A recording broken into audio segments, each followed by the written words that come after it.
capítulo 10. Continuando nossa série de reflexões sobre o Evangelho de João, temos aprendido muito nesse Evangelho. Você tem aprendido aí boas lições em Deus, amém? Então, hoje nós vamos dar continuidade a isso, a partir do verso 22. Nós vamos ler do 22 ao 30 e depois do 39 ao 42, amém? Aliás, eu vou ler toda a sessão, tá bom? Ela é curtinha, dá para a gente ler toda. A partir do versículo 22, diz assim a palavra do Senhor. Transcorria a festa da dedicação em Jerusalém. Era inverno. E Jesus estava andando pelo templo no pórtico de Salomão. Os judeus, então, o rodearam e lhe perguntaram: até quando nos deixarás em suspense? Se tu és o Cristo, dize-nos abertamente. Jesus lhes respondeu: eu vos disse, mas não credes. As obras que eu faço em nome do meu Pai dão testemunho de mim. Mas vós não credes, porque não sois das minhas ovelhas. Estas ouvem a minha voz, eu as conheço e elas me seguem. Dou-lhes a vida eterna e jamais perecerão, e ninguém as arrancará da minha mão. Meu Pai, que as deu para mim, é maior do que todos, e ninguém pode arrancá-las da mão do meu Pai. Eu e o Pai somos um. Então os judeus pegaram outra vez em pedras para apedrejá-lo. Mas Jesus lhes disse: eu vos mostrei muitas boas obras da parte de meu Pai. Por qual delas quereis me apedrejar? Os judeus lhe responderam: não é por alguma boa obra que queremos te apedrejar, mas por blasfêmia, pois sendo tu apenas um homem, te fazes Deus. Jesus lhe respondeu: não está escrito na vossa lei? Eu disse: sois deuses?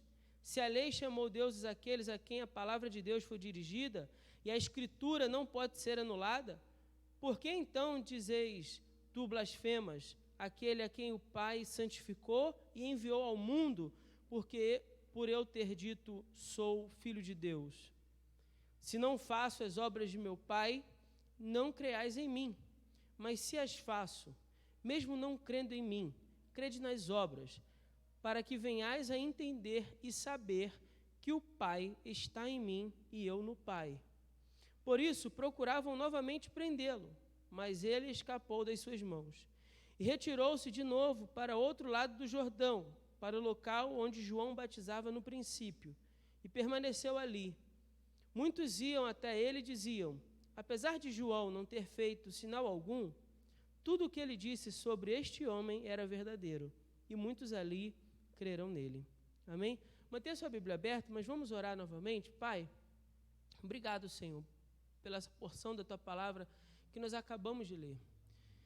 Pedimos, Senhor, que no nome de Jesus, o Senhor possa falar aos nossos corações de maneira santa e poderosa através dessa Tua palavra. Pedimos que os nossos olhos sejam abertos, os nossos ouvidos também, e nosso coração, ó Deus, se torne sensível à Tua voz. Que no nome de Jesus o Senhor nos permita nessa noite compreender essa palavra tão maravilhosa, Senhor. Que ela traga, ó Deus, conforto e confiança ao nosso coração. De saber, ó Pai, que nada nem ninguém deste mundo pode nos separar do Teu amor em Cristo Jesus. Nós oramos assim no nome santo de Jesus. Amém. Irmãos, podem se assentar? Bom, mantenha sua Bíblia aberta para que a gente possa ir acompanhando, para você poder acompanhando o raciocínio. Eu vou pedir licença aos irmãos, que eu estou ainda com bastante tosse, essa semana eu fiquei resfriado, então a voz não está ajudando muito, né? Mas vamos lá, porque o assunto hoje é muito especial. A gente chegou numa parte muito importante desse capítulo, e uma parte que traz muito conforto ao meu coração. Então, eu espero que, no nome de Jesus, né, o fato de eu estar assim, resfriado, com a voz meio esquisita, né, meio fanho, não tire de você a atenção para a grande verdade da palavra de Deus que a gente vai conversar hoje aqui. Eu peço também que você faça o possível para prestar atenção. Algumas partes talvez pareçam um pouco confusas, mas eu vou fazer o meu melhor aqui para poder explicar para você, porque tem uma lição aqui muito maravilhosa e que, uma vez entendida, ela traz uma paz enorme para o nosso coração. Então, eu peço que, no nome de Jesus, você também vá aí orando por mim, para que o que eu separei aqui, fiz o meu melhor aqui na preparação, possa ficar claro para você também, tanto quanto essa passagem é clara para mim também. Nós falamos aqui, no início do capítulo 10, que o capítulo 10 trata de uma segunda pregação. Então, o capítulo, ele começa, na verdade, no final do capítulo 9, como a gente viu lá, a cura do homem cego de nascença. Depois daquele episódio, Jesus pregou 2 sermões. O primeiro, sobre a cegueira espiritual. Quem de fato era cego? E Jesus mostrou para eles ali que o cego, na verdade, eram os fariseus e não aquele homem. Aquele homem só tinha deficiência física, mas ele conseguiu ver que Jesus era a salvação para a vida dele. E por isso ele foi curado e foi salvo por Jesus também. Depois Jesus começa a falar de um outro sermão. E esse sermão, Jesus contrasta os falsos pastores com o verdadeiro, com o bom pastor. Aqueles pastores que vinham para se apropriar das ovelhas e abusar das ovelhas, maltratar as ovelhas, e o bom pastor que vinha para cuidar e dar vida por amor a essas ovelhas. Isso aconteceu depois da festa dos tabernáculos, que normalmente acontecia no período do outono, provavelmente lá pelo outubro, essa festa tivesse acontecido. Outono para eles lá, tá, irmãos? Só para explicar. Por isso, outubro, que seria outono para eles lá. O início do texto que a gente leu nos dá uma ideia de lugar e de tempo e de lugar. O primeiro versículo fala assim: transcorria a festa da dedicação. Então já não é mais a festa dos tabernáculos. João está dando para nós uma ideia de tempo. Porque quando você está lendo o texto em casa, você está lendo a Bíblia, fica parecendo que está tudo acontecendo assim, seguido, né? Rapidinho, né? Aconteceu um negócio, daqui a pouco já aconteceu outro, daqui a pouco já aconteceu outro. Só que, na verdade, do versículo 21 para o 22, a gente pode presumir que passou pelo menos 2 meses e meio. Estavam saindo da festa dos tabernáculos e entrando no Hanukkah. O Hanukkah era uma celebração em Israel por conta da purificação do templo. Um evento que aconteceu mais ou menos 164, no ano 164 a.C., Judas Macabeus, ele traz a purificação do templo, porque o imperador romano tinha sacrificado um porco no altar. No altar do sacrifício, esse imperador tinha sacrificado um porco. E o porco é um animal impuro para os judeus. Então, aquilo havia tornado o templo impuro. Judas Macabeus, ele vem e purifica o templo. Aquilo passa a ser um momento de celebração, de festa em Israel, pelo aquele evento. Eles passam a comemorar aquele evento todos os anos. Então, quando essa festa acontecia normalmente em dezembro, meados de dezembro, ele está falando o que para a gente? Passou um tempo. Não foi direto, não. Passou um tempo. Chegou uma outra festa. O que essa festa tem de importância? Por que eu estou falando nisso, né? Os irmãos já me ouviram dizer aqui que eu não gosto de ficar soltando informação só a título de conhecimento, porque isso não muda a vida de ninguém. A gente precisa pegar o que isso representa para entender o texto. Olha o que diz o versículo 36, por favor, acompanhem na sua Bíblia. O versículo 36 fala assim, por que então dizes, tu blasfemas, aquele a quem o Pai fez o quê? Santificou. O que eu estou falando que o Judas Macabeus fez lá no templo, para que essa festa estivesse acontecendo? A purificação do templo. Aí Jesus está dizendo assim, quem foi que o Pai santificou? Ele mesmo. Aí diz assim, e o enviou ao mundo por eu ter dito. O que ele disse? Sou filho de Deus.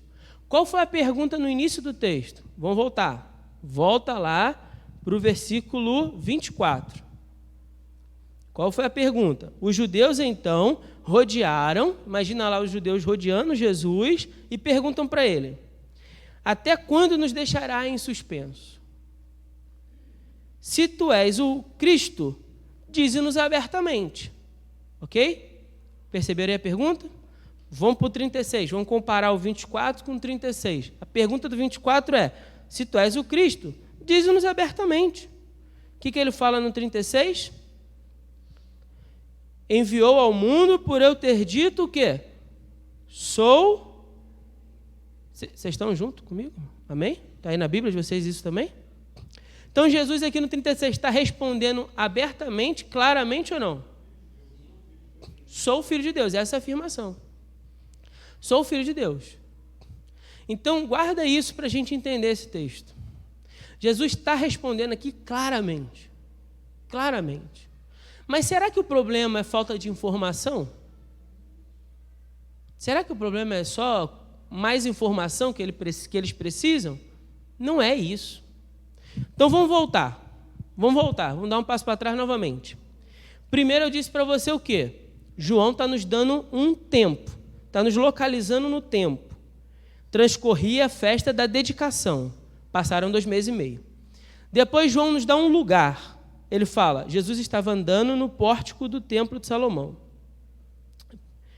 Pelo templo no pórtico de Salomão, que era a parte mais aberta do pátio para os gentios. Ele estava andando por lá. E então eles fazem uma confrontação a Jesus. Começa um confronto aqui. Se você é o Filho de Deus, fala de uma vez. Fica rodeando, não. Fala para a gente, abertamente, se você realmente é o Filho de Deus. Aí, quando a gente está lendo esse texto aqui, num olhar assim, mais desavisado, né? A gente fica achando que Jesus não disse, mas Jesus disse. Então, o problema não era a informação. Qual é o problema aqui? Vamos pensar junto. Se está acontecendo esse conflito, ele vai do 24 ao 26. Vamos ler junto novamente. Os judeus, então, rodearam e lhe perguntaram, até quando nos deixará em suspenso? Se tu és o Cristo, diz-nos abertamente. Jesus respondeu, eu já vos disse, mas não credes. Eu já disse para vocês. Já falei. Então, não é falta de informação o problema de vocês. O problema de vocês está na segunda parte, mas não credes. Ou seja, o problema aqui é incredulidade. O problema não é informação, é incredulidade. A informação sobre Jesus eles tinham. O problema é que eles não criam. Esse era o problema. Então, alguém pode ter informações sobre Jesus e não crer em Jesus? Sim, pode. Alguém pode ouvir sobre o Evangelho e mesmo assim não crer no Evangelho? Pode, esse texto deixa isso claro. Esse é o problema. Jesus nunca deixou escondido quem ele era. Ele deixou claro. Só que eles não queriam aceitar. Essa era a dificuldade deles. Aí, Jesus, então, ele ao invés de fugir dessa questão, dessa briga, desse confronto, ele, pelo contrário, ele parece que, usar uma linguagem assim mais coloquial, ele parece que pega o dedo assim e enfia bem na ferida, sabe? Ele vai lá e catuca a ferida, porque ele diz assim, ó, mas vós não credes, 25, eu vos disse, mas não crede. As obras que eu faço em nome de meu Pai dão testemunho de mim. O que ele está dizendo? Ó, as obras que eu faço. Então, se vocês estão negando o que eu estou dizendo, se vocês não querem aceitar o que eu digo, ok, mas e as obras? Como é que vocês vão negar o que vocês estão vendo? Os cegos enxergam, os surdos ouvem, os coxos andam, os leprosos são limpos. E as obras? Vocês podem negar as obras? Então, Jesus é muito categórico aqui. O problema é a incredulidade? O problema é a incredulidade, já mostraram isso. Então, tá bom, vamos conversar sobre os sinais que vocês têm visto, então. E as obras? Como é que vocês respondem aos milagres? Agora, Jesus deixou eles numa situação complicada, né? Como é que vai fugir disso? Porque eles acabaram de ver situações do tipo um cego de nascença enxergar, como é que ia discutir com isso? Mas vós não credes, diz o versículo 26. Mesmo assim, eles relutam em não crer. Porque não sois das minhas ovelhas. Aí aqui Jesus, então, dá uma provocada neles por dentro. Sabe por que vocês não creem? Porque vocês não são minhas ovelhas. Vocês não ouvem a minha voz. Vocês não dão atenção à minha voz. É por isso que vocês não aceitam. Quando ele fala, vocês não são as minhas ovelhas, porque eles também relutavam em seguir Jesus. Seguir Jesus significaria abrir mão de todo aquele conforto que eles tinham dentro do escopo judaico, dentro do farisaísmo, daquilo que eles acreditavam como verdade. Porque as palavras de Jesus confrontavam diretamente muitas práticas do judaísmo. E aquilo mexia com eles. Então, como sair daqui? Lembra que a gente está falando do pastor? Lembra que a gente começou falando do pastor? A gente falou da figura do aprisco? E a gente falou que o aprisco, né, era ali o judaísmo. Então, Jesus retira aquelas ovelhas, elas seguem, e ele leva elas para comer, para os pastos verdejantes, e elas fazem parte de um rebanho só, que tem um único pastor. E aí não importa mais se é judeu ou gentil, mas todo aquele que crê em Jesus. Então, eles estavam lá confortáveis e dizendo assim, vocês não estão ouvindo a voz do pastor, para que vocês possam me seguir. Logo, vocês não são minhas ovelhas. A ideia aqui é muito simples. Só é a ovelha de Jesus aquele que obedece à voz de Jesus. Essa é a ideia. É muito simples.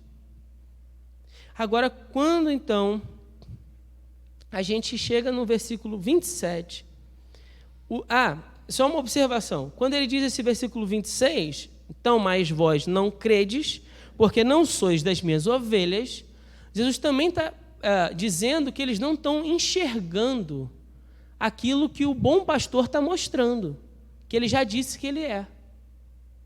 Então, eles estão relutando em aceitar o que Jesus está indicando como caminho. Porque, olha só, se tem uma ovelha, tem um pastor. Esse pastor é responsável por pelo menos 3 coisas para a ovelha sempre. Sempre. Provisão, direção e proteção. Sempre. Provisão, direção e proteção. Pode ler depois em casa com calma, Salmo 23, que você vai ver isso lá. Provisão, direção e proteção. Se eles não aceitam, eles também não estão seguindo esse pastor que está conduzindo. Então, eles não estão percebendo para onde esse pastor está oferecendo que eles vão, está guiando eles. Dá para entender isso? O que eu estou querendo dizer é, eles estão tão presos, enraizados no pensamento deles e na rejeição que eles já fizeram de Jesus, que eles não estão dispostos a olhar, pelo menos, para tentar enxergar o que Jesus estava oferecendo. Jesus está oferecendo algo a eles aqui, só que eles estão rejeitando. Eles não estão só rejeitando o que Jesus está dizendo e mostrando, estão rejeitando tudo. Agora, o que significa isso? É aqui que o texto entra realmente para a gente engatar a 5ª marcha e pisar no acelerador e ir embora. Por quê? Quando a gente chega no 27, no 28 e no 29. Isso talvez seja o coração desse texto. A tônica é Jesus, o Filho de Deus. Mas nessa parte do texto, a palavra ganha um sentido bem profundo. Ele diz assim, elas ouvem a minha voz. Quem é que ouve a voz? As ovelhas, tá certo? Ele disse, vocês não são minhas ovelhas, mas as minhas ovelhas, ou seja, estas, ouvem a minha voz, e eu as conheço e elas me seguem. Primeira parte aqui do texto. Então, a ovelha de Jesus ouve a sua voz. Quando é que a ovelha de Jesus ouve a sua voz? Quando o homem pecador ouve a palavra de Deus. Quando é que uma ovelha ouve a voz de Jesus, pastor? Quando o homem pecador ouve a palavra de Deus. A palavra de Deus são palavras de Cristo. São palavras de Cristo para nós. As palavras da Bíblia são palavras de Deus para nós. Então, quando o homem pecador ouve as palavras de Deus, ele ouve a voz de Jesus. Mas veja, se é ovelha, ouve e então faz o quê? Segue. Se não é ovelha, faz o quê? Não segue, não crê. Mas o homem pecador ouve as palavras. Ele ainda não sabe que é ovelha.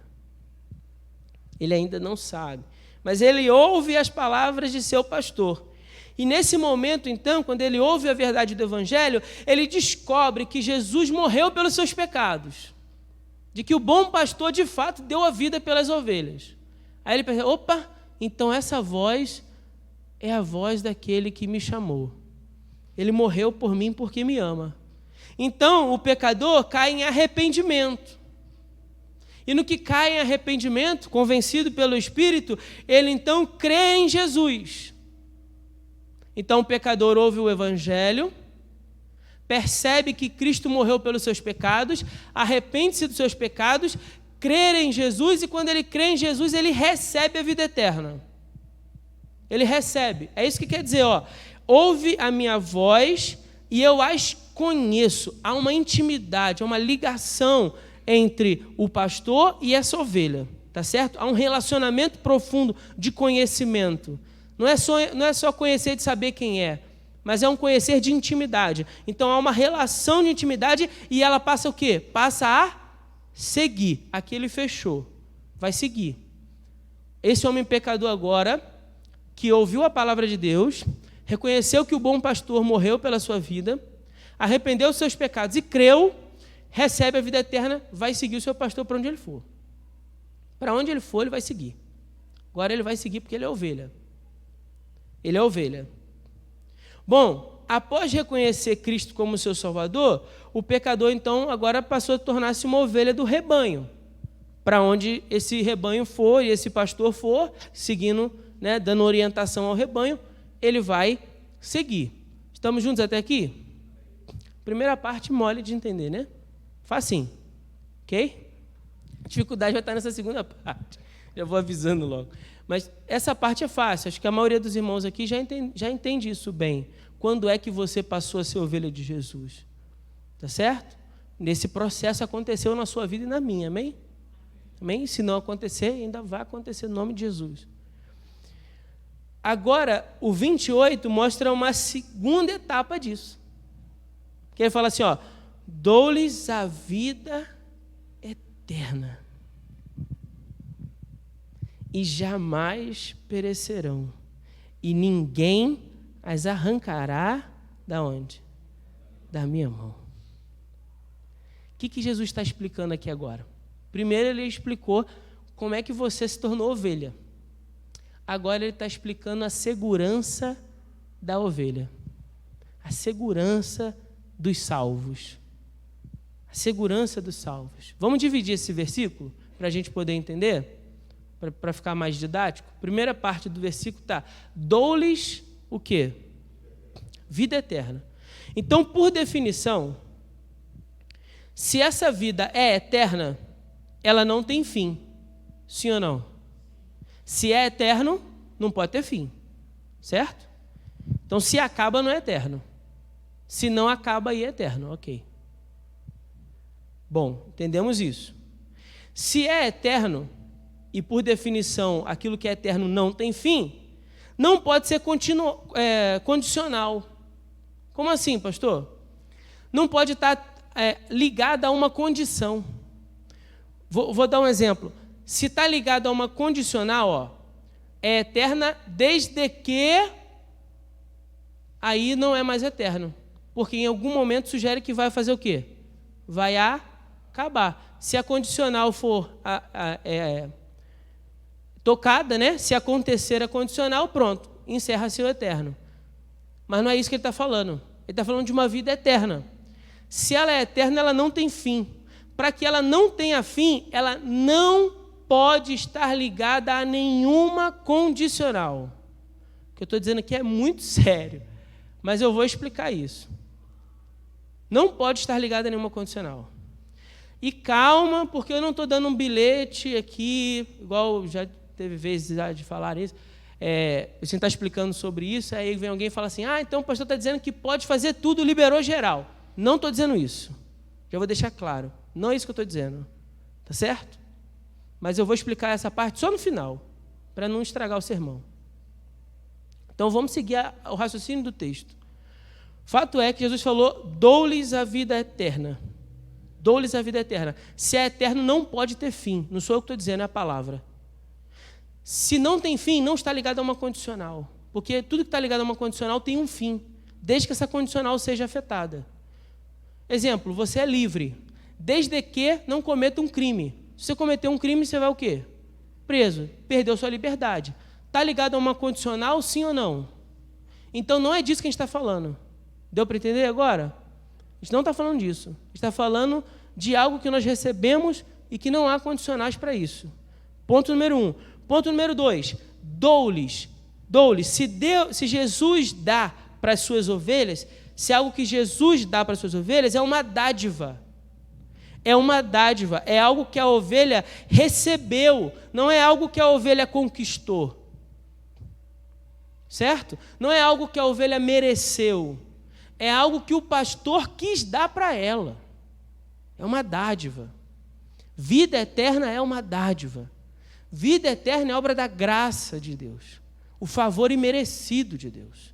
Não é algo que você fez por merecer ou que você tenha conquistado devido à sua obediência. Não, não. O pastor decidiu dar a você.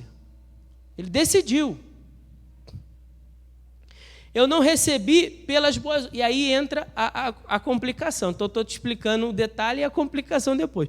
É vida eterna, então não pode estar ligado a condicional. Se é uma dádiva, é graça. Se é uma dádiva, é graça, você não fez por merecer. Certo? Amém? Estamos juntos?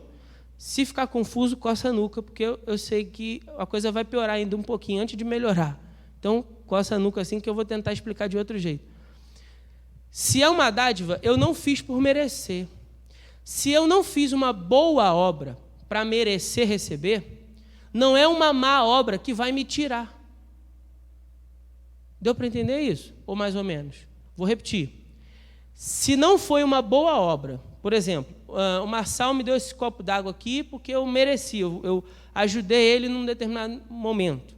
Então, foi uma boa obra que me deu. Aí, vamos imaginar que eu, pisei no pé dele, ele decide me tomar o copo com água. Porque eu tinha recebido por um mérito, por uma boa ação, e agora, por uma má ação, ele decide me tirar. A salvação nos foi dada sem mérito. Então, Deus não está esperando você dar um deslize para retirar de você a salvação. Entendeu? Ele está assim, peraí, deixa só, a hora que você deslizar. Tirei. Você não tem mais agora a vida eterna, não. Vou tomar de você de volta. Ah, não, Senhor, me arrependo. Então agora eu te devolvo. Aí você deslizou, então vou tirar de volta de você. Você não tem mais a vida eterna. Sabe? Aí fica nesse, eu tenho a vida eterna, eu não tenho a vida eterna. Eu tenho a vida eterna, eu não tenho a vida eterna. Isso não existe. Isso não existe, irmão. Você recebeu uma dádiva. É graça. Jesus não esperou você fazer por merecer. E não é porque você na caminhada desliza e tropeça no pecado que ele vai retirar de você. Se ele já te deu e você é ovelha, fique tranquilo. Ele vai pegar você, ele vai lavar você, ele vai curar suas feridas, ele vai te colocar de novo para junto do rebanho, para que aonde ele for você siga o seu pastor. Mas você não vai deixar de ser ovelha por causa disso. Amém? Ele deu. Por isso que eu disse, essa é a parte onde a gente entende a segurança dos salvos. Por que é uma segurança?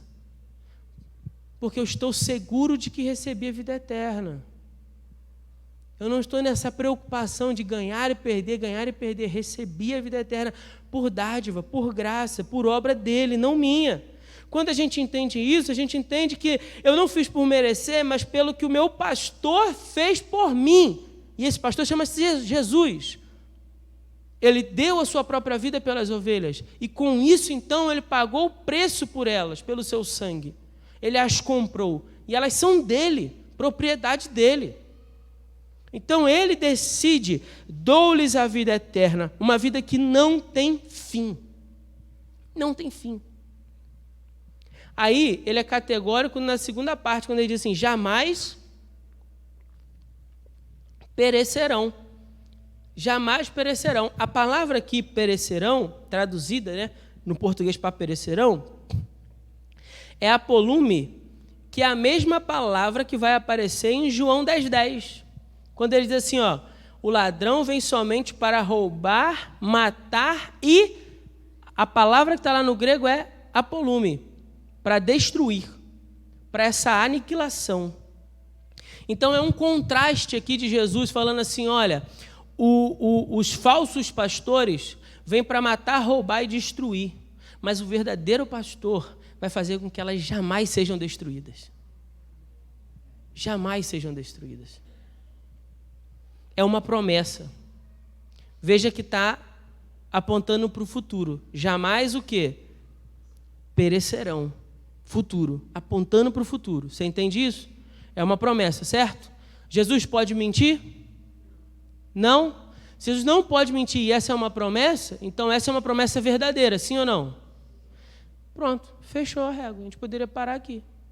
Se Jesus prometeu e Jesus não mente, sua palavra vai se cumprir.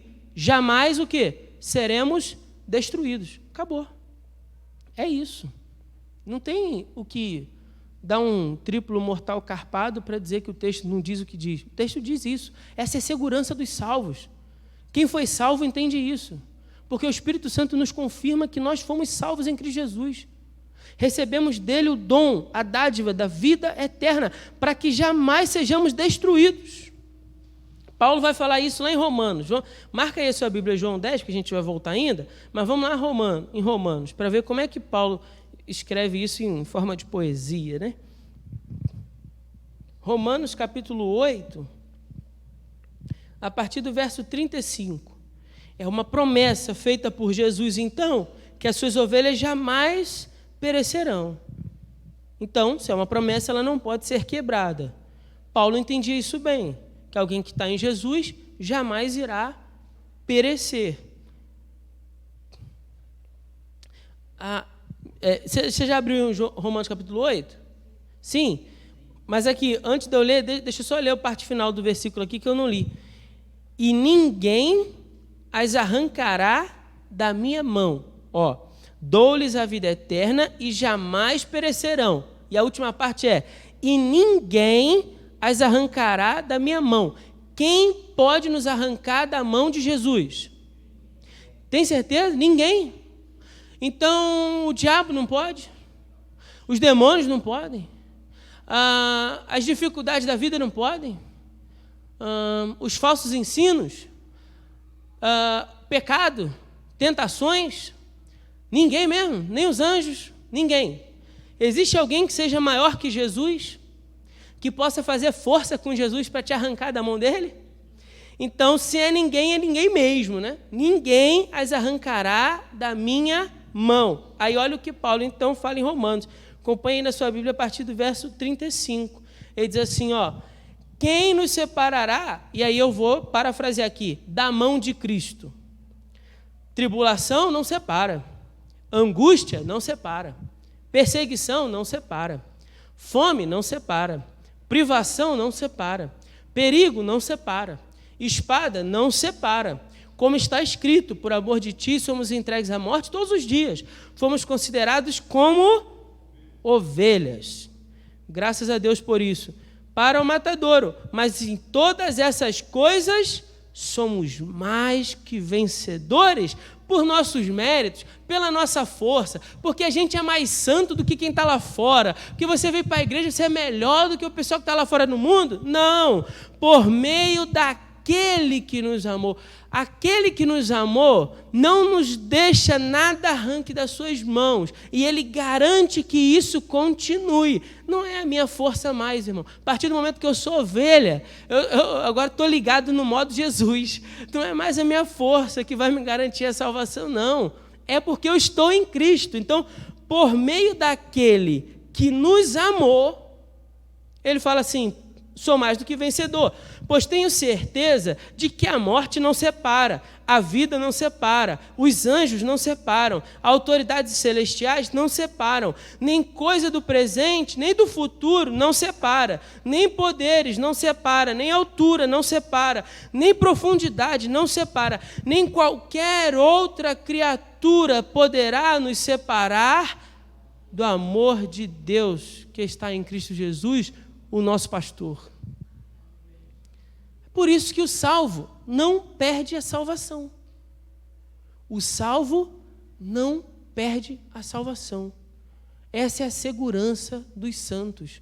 O salvo caminha em santidade por meio daquele que lhe amou. E por isso, jamais irão tirá-lo das mãos do seu pastor. Ele é uma ovelha. E como o seu bom pastor deu a vida eterna para ele, ele jamais perecerá. E ninguém pode me arrancar das mãos de Jesus, irmão. Quando você entende isso, isso traz paz, alívio para a alma. Você para de viver no espírito da religiosidade, que faz você acreditar que você precisa merecer alguma coisa. E no momento em que você comete um erro e você percebeu, que você deslizou, você fala assim, agora Deus vai me destruir. Agora nunca mais. Essa palavra, apolume, significa como alguém entregar-se uma outra pessoa à miséria eterna do inferno. Quando a gente está caminhando no espírito da religião, a gente acha que no momento que você deslizou, Deus vai te entregar a miséria do inferno para sempre, já era para você. Agora, quando você entende que é salvo pela graça, que você é uma ovelha seguindo o seu bom pastor, você entende que nada nessa vida pode te arrancar das mãos de Jesus. Nada. Então, ainda que uma ovelha se desvie pelo caminho, a Bíblia fala que o bom pastor deixa as 99 e vai atrás daquela uma que se perdeu. E aí ele pega aquela uma e traz de volta para o rebanho. Ele cuida daquela uma, trata dela, e aquela uma continua seguindo o seu caminho, mas ela não vai se perder. Quem é a ovelha de Jesus não vai se perder. A ovelha de Jesus. Ele fala assim, ó, meu Pai, que as deu para mim, é maior do que todos. Meu Pai é maior do que todos. Jesus está falando de uma garantia de que o Pai, que é maior do que tudo que existe, e que nenhum ser pode ser maior do que o Pai, para tirar essa ovelha das mãos de Jesus. Agora vem a observação óbvia, mas que tem que ser feita para que você não venha me entender errado. Qual a observação óbvia? A gente está falando aqui de ovelha. Essa é a observação. Porque pode ser que alguém ouvindo isso possa pensar assim, mas aí então a pessoa pode fazer o que for, né, pastor? Não, eu não estou dizendo isso. Eu não estou falando, como diz 2 Pedro, capítulo 2, do 19 ao 22. Vamos ler? O que diz lá? Eu não estou falando nem do porco, nem do cão. 2 Pedro, capítulo 2, a partir do verso 19. Fala assim, ó. Prometem-lhes liberdade, ao passo que eles próprios são escravos da corrupção. Pois o homem se torna escravo daquele por quem é, o quê? Vencido. Assim, se depois de escapar das corrupções do mundo, pelo conhecimento do Senhor e Salvador Jesus Cristo, são novamente envolvidos e vencidos, por elas, o seu último estado tornou-se pior do que o primeiro. Está falando de uma pessoa que na caminhada cristã tropeçou, pastor? Não. Está falando de alguém que deliberadamente continua na prática do pecado. Aí no verso 21 ele diz, porque lhes teria sido melhor não haver conhecido o caminho da justiça, do que depois de conhecê-lo darem as costas ao santo mandamento que lhes havia sido dado. Desse modo, aconteceu-lhes o que diz este provérbio verdadeiro: o cão volta ao seu vômito, e a porca lavada volta a revolver-se no lamaçal. Bom, mas o texto não está falando de um porco, nem de um cachorro, nem de um porco que voltou ao lamaçal, e nem de um cachorro que voltou ao vômito. O texto está falando de uma ovelha. Então, vamos pensar num texto que fala de ovelha? Vamos lembrar o que diz Salmo 23. Salmo 23 diz assim, ó, o Senhor é o meu pastor, nada me faltará. Deitar-me faz em pastos verdejantes e guia-me mansamente para onde? Águas tranquilas. Na sequência, no início do versículo 3, tem uma expressão que diz assim, refrigera a minha alma. Você já pensou aqui que a palavra refrigera a minha alma tem a ver com a última expressão, águas tranquilas? A ovelha tem aquele pelo todo, né? Aí ela se suja de lama. Aí a lama, quando ela se suja, seca no pelo e faz ela ficar o quê? Mais pesada. Então o bom pastor pega ela dos pastos onde ela estava pastando, só que lá no meio das pastagens ela acabou se sujando de lama, e ele leva ela então para beber água, nas águas tranquilas.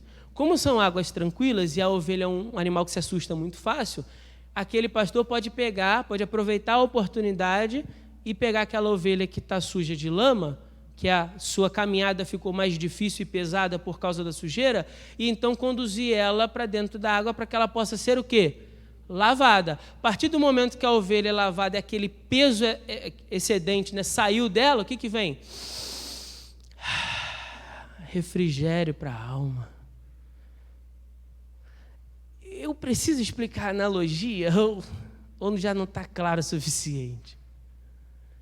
Você está lá pastando, aí você pisou na lama, mas fica tranquilo, o bom pastor vai te conduzir para as águas tranquilas, lava você de novo, e isso te traz o quê? Refrigério. Davi falou isso de outra forma quando ele pecou e disse assim: Senhor, torna-me a dar a alegria da tua... Alegria do quê? Da salvação. Por que Davi não estava sentindo mais essa alegria da salvação? Porque ele tinha perdido a salvação? Não, porque ele tinha cometido pecado. Sua lã estava suja de lama. Ele precisava ser lavado. Mas ele não deixou de ser ovelha. Tanto não deixou de ser ovelha, que ele veio ao arrependimento. Então a ovelha de Jesus, ela dá sinais de que é a ovelha de Jesus. Isso é muito claro. Eu sei que todo mundo tem uma história de alguma pessoa, e é por isso que eu estou falando tanto nesse ponto, estou insistindo tanto nesse ponto, já até me estendi demais. De alguém que saiu e foi pelo mundo e começou a cometer pecados e deslizes. Bom, deixa eu te explicar da seguinte maneira: se aquele homem ou mulher foi gerado e é um filho, ele é o filho pródigo. E como é que conta a história final? O filho pródigo volta para casa. Ele cai em si arrependimento. Então, se é filho, tem a natureza do pai. Se é ovelha, tem a natureza da ovelha. Agora, se tem a natureza do porco ou do cachorro, realmente não vai voltar, nunca mais. Por quê? Porque nunca foi. E aí cabe o quê? Cabe a apresentação do evangelho de novo, de novo, de novo, de novo, de novo, de novo, até que deem ouvidos e venham arrependimento, e então se tornem ovelhas de Jesus. Agora o salvo, pastor, o salvo tem garantia, segurança, confiança da sua salvação, porque ele recebeu essa salvação do Senhor, a vida eterna que não tem fim, como uma dádiva, para que ele jamais seja destruído. Essa é a garantia que tem a ovelha.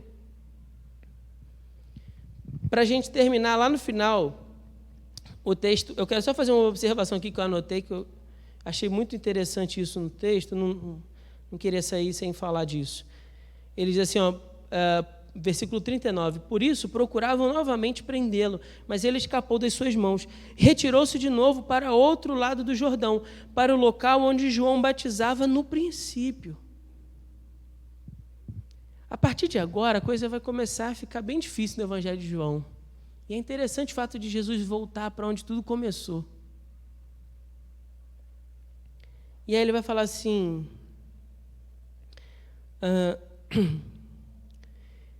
E permaneceu ali. Muitos iam até ele e então diziam, apesar de João não ter feito sinal algum, tudo o que ele disse sobre este homem era verdadeiro.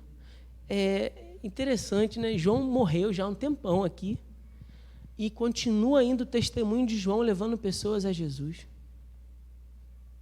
As palavras que João disse em vida continuam sendo fonte de inspiração para que outros possam ir até Cristo. Glória a Deus, irmãos. Que o dia que eu e você também não estivermos mais aqui, as nossas palavras continuem servindo como testemunho para que outros possam ir a Cristo. O legado de um homem de Deus e de uma mulher de Deus. E ele fala assim, muitos então creram nele. fecha o capítulo falando sobre crença. Então vamos recapitular rapidamente, resumidamente, em 1 minuto. Começou o texto falando que Jesus era a porta. Você já entrou por ele? Depois o texto seguiu falando que Jesus é o bom pastor. Você já deu ouvidos à sua voz? E encerrou o capítulo falando que Jesus é o Filho de Deus. Você já creu em Jesus? Jesus é a porta. Jesus é o pastor. Jesus é o Filho de Deus. Importa que eu e você entremos por Ele, creiamos na sua palavra e aceitemos o seu evangelho. Sejamos por Ele salvos, para caminhar em segurança dessa salvação. Amém? Que Deus, então, nos abençoe com essa sua palavra, no nome de Jesus. Nós vamos cantar uma canção. Enquanto nós cantamos, você que preparou o seu dízimo, a sua oferta,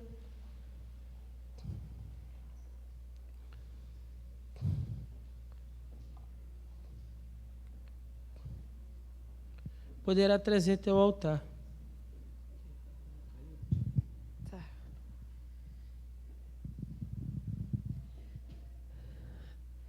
É o hino 375.